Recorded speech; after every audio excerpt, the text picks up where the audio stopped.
राष्ट्रवादी काँग्रेसकडून नारी शक्ती सन्मान सोहळा, महिला सशक्त तर समाज सशक्त, आमदार राजूभैया नवघरे.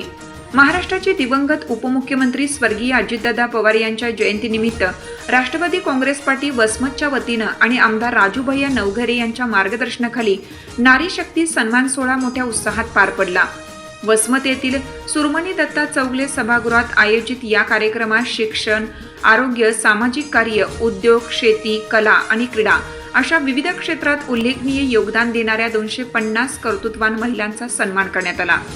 यावेळी सौ वर्षाताई नवघरे या प्रमुख उपस्थित होत्या, तर सौ मंगलताई खानापुरे यांच्या अध्यक्षतेखाली सोहळा पार पडला.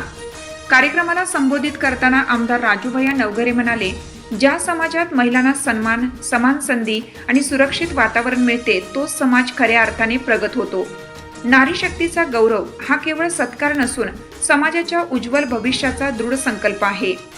ते पुढे म्हणाले की महिलांचे सक्षमीकरण हे सशक्त समाज आणि विकसित राष्ट्राचे आधारस्तंभ आहे.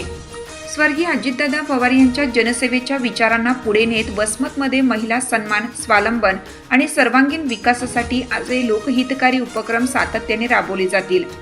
कार्यक्रमात उपस्थित महिलांनी उत्स्फूर्त प्रतिसाद दिला. संपूर्ण सभागृह प्रेरणादायी वातावरणाने भारावून गेले होते.